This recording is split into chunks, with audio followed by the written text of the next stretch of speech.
Charlie, be quiet, don't make a sound. You got to lower the noise a little bit now. If she knows you're in love, she's gonna run away. I'm not making the same mistake. Won't be putting. We love driving out to Arizona for our annual trip to the Grand Canyon. After visiting these spots for the past 3 years, I think we figured out our favorite 3-day itinerary. Heading out Thanksgiving weekend, we hit the road Friday from Orange County at around 10 a.m. I 10 out of 10 recommend staying in Williams, Arizona. We always like to stay in this town, even though there are hotels closer to the Grand Canyon entrance. Williams feels frozen in time. Old cars from the 50s and neon signs line the main road, along with vintage shopping with classic Route 66 memorabilia being part of the fanfare. Just know that when you stay here, you're gonna get cute vibes, good food, and fun experiences when you stay in Williams. They have everything from the railroad to zip lining to sledding and just so much ambiance. Arriving at 7 p.m., we checked into the Roadway Inn along historic Route 66. This was our first time staying at this hotel, and we were happily surprised. The room was small, but cute and had everything we needed, especially a heater. It got as low as 28 degrees at night.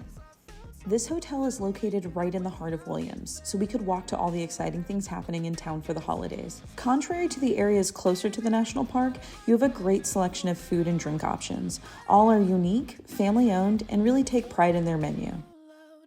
We really enjoy eating at the Grand Canyon Brewery. The cabin aesthetic is so cute, and their menu is super delicious. I love that along with the beer that they serve, you can get drinks made with their house-made liquors too. I'm a big fan of gin and tonic, and theirs was super good. Sitting at 6,765 feet in elevation, this quaint mountain town also does the holidays right.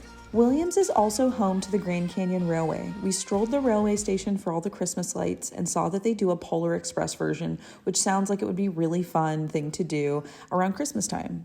We love exploring the town during the holidays. Time for the Grand Canyon. We ate the free breakfast the hotel offered and got on the road a little late. The main entrance is 1 hour from Williams. Arriving at around 11 a.m., there was already a bit of a line to enter, but considering it was a holiday weekend, I didn't think it was too bad to enter at the main entrance. We parked at the Grand Canyon Visitor Center, which was great because I got to get my passport stamped and explore the Visitor Center, which is actually really cool and I highly recommend you pop in.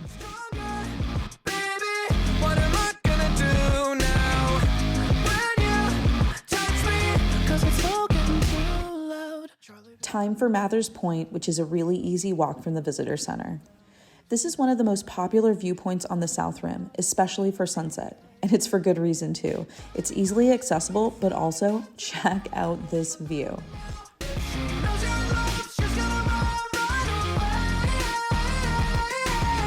I'm not gonna do more than won't be sleeping over every night. I'll act like I don't even care. We hopped on the Blue Shuttle to take us to the Village Route Transfer shuttle stop that's right next to Bright Angel Trailhead so we could start the Rim Trail. If you've never been to the Grand Canyon before, you can also stop to see the historic El Tovar Hotel around here and the Hopi House. The hotels tend to be decked out for the holidays as well. So if you have some time, I recommend fitting it in. The Rim Trail, starting from the Bright Angel Lodge, consists of 8 viewpoints.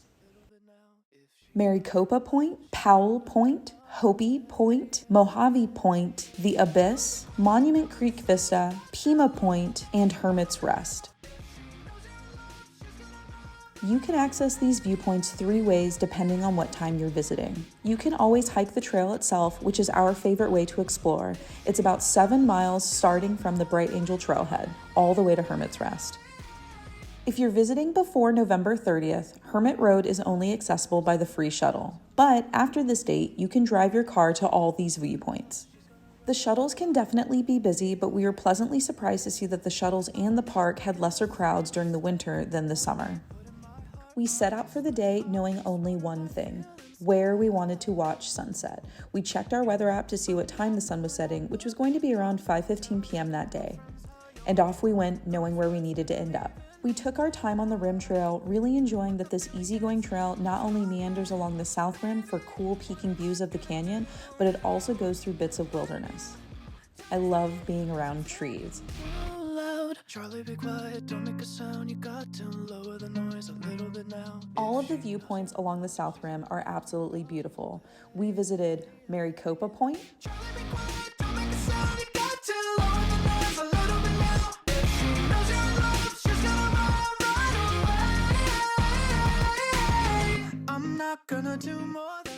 Powell Point, every night. I act like I don't even care.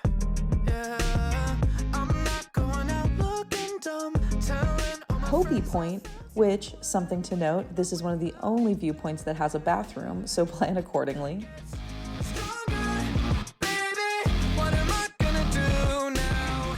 And lastly, but certainly not least, we visited Mojave Point. This is our favorite spot for sunset, but each viewpoint offers its own stunning canyon perspective you can't lose wherever you watch the sunset. But if you need some help deciding, here are the top 5 places to watch sunset on the South Rim, starting with the most popular. Number 1, Mathers Point. Number 2, Hopi Point. 3, Mojave Point. 4, Pima Point. And 5, Yavapai Point. Something to note as well that you're going to want to plan for crowds depending on the time of year you visit.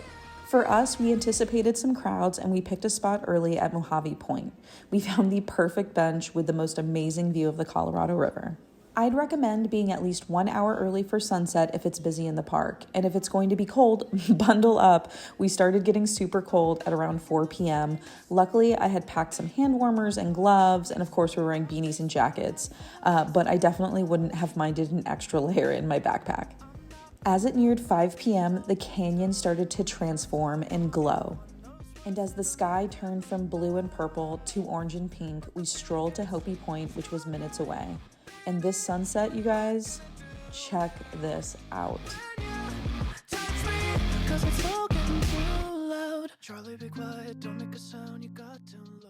This was the best sunset I'd ever seen in the Grand Canyon. Even the shuttle bus driver said that she would have ranked that sunset in her top 5 of all time. I felt so lucky to get to witness it. After the sunsets, the temperature drops fast during the winter. We were already cold and now we were freezing, so we quickly boarded the shuttle. Speaking with a volunteer, she had explained that shuttles, when they're running, will continue to pick up 1 hour after sunset, which was a nice relief because we didn't feel like we had to rush to get back. The evening is when the shuttles really became packed. Along with it being cold, it also gets dark quickly. There are no lights along the trail other than at shuttle stops and sparse areas around the village and visitor center. I recommend packing a headlamp if you're staying for sunset. It'll help when you're making that walk back to your car. Trust me. This trip was exactly what I needed. The weather was perfect and crisp, the sunset was next level beautiful, and I got to experience it with my favorite person at our own pace. A trip dedicated to basking in it instead of rushing and road tripping to the next spot. Sometimes that's all you need.